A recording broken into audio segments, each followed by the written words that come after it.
Right, so I am in the attic, and as you can see, there's no insulation.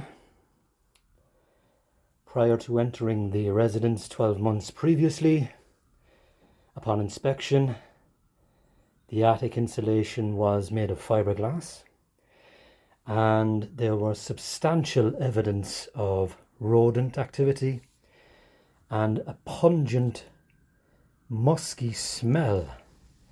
So I had to remove all of that attic insulation, and if you are doing that job, it could take up to a day. It's a two-man job, and in terms of materials, you'll need a full face mask with a substantial filter, maybe 2 canisters, Tyvek suit, and most importantly gloves, and make sure the area downstairs is prepped as I mentioned in the previous video. Now, in terms of the configuration now, let me just explain. Previously, I utilized the mesh, just to give you a perspective of the size of the actual squares, very small, in conjunction with the expanding foam. So the principle is very simple. Just get your measure out, relatively speaking, the length of the portions, adjust in the wire mesh, and then once it is sealed, just spray in to keep it in place.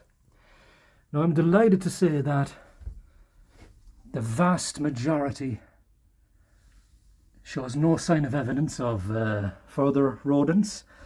And that's another aspect I would say.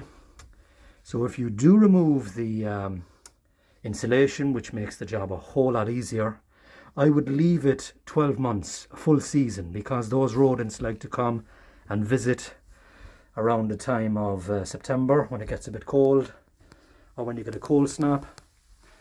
And here's fresh evidence of my furry friends entering again. As you can see, I've also went to lengths of going to a local scrappage yard and getting broken glass.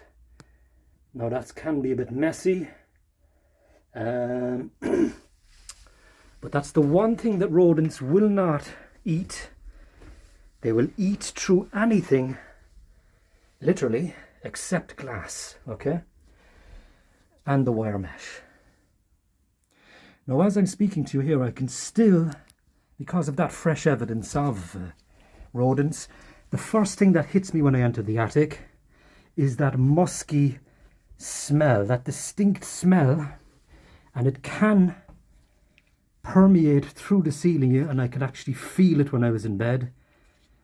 It's uneasing, it's not nice, but it shows evidence. It's the first real evidence of activity in the attic.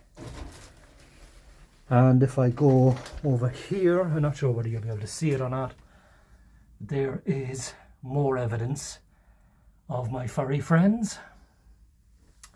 And that is the location where they have entered the attic.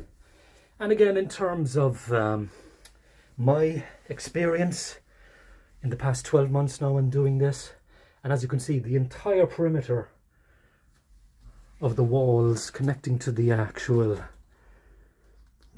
roof has been sealed. It took quite some time. It took up to about nearly 5 days, 5 days doing it. But one of the things I will say is this: I was quite satisfied that I had almost the entire area sealed. But if you seal up to 99.9% of your attic and you're happy with that, those rodents are incredibly intelligent.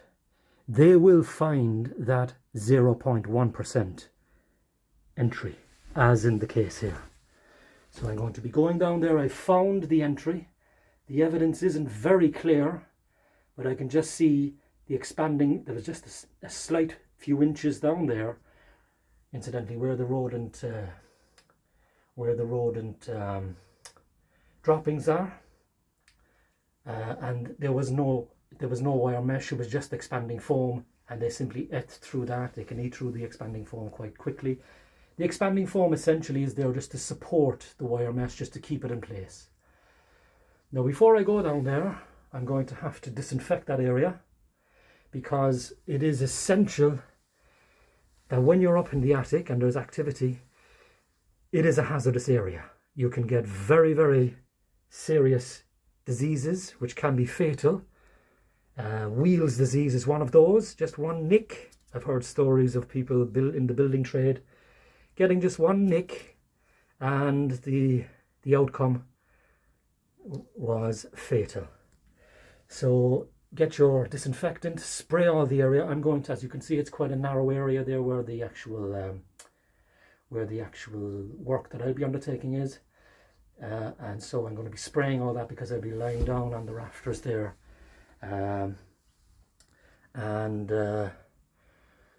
So that is it. Now, as you can see here as well, in this particular roof, it's probably not the best design, but there's a lot of aeration. If I zoom in there, hopefully you may or may not be able to see it.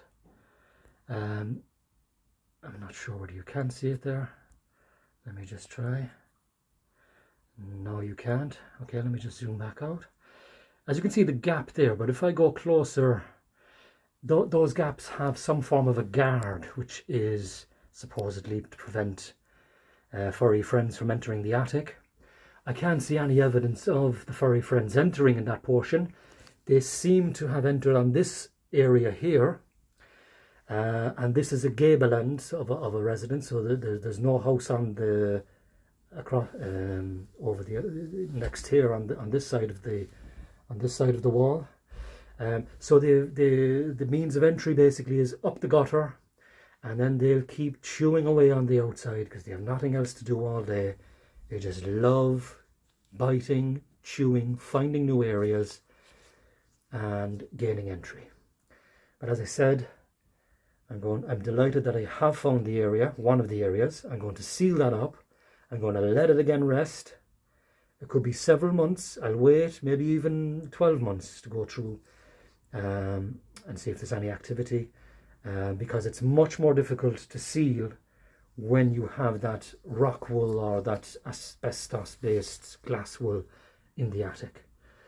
Now, alternatively, this is probably an aside, perhaps it might be better to even do the insulation from the inside the residence, this tape and seal, where you can seal, put up insulation on the ceiling and maybe paint over that. That might be much more efficient in terms of inspecting the attic and seeing for any evidence, because those rodents love that rock wool, they love that insulation, and they'll nest quite clearly very easily.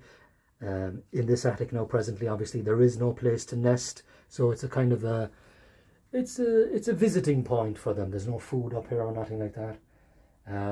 So that is it. That's just my overview of this particular attic, just to give you a brief outline. And as I said, I'll progress on now to prepping for the ceiling.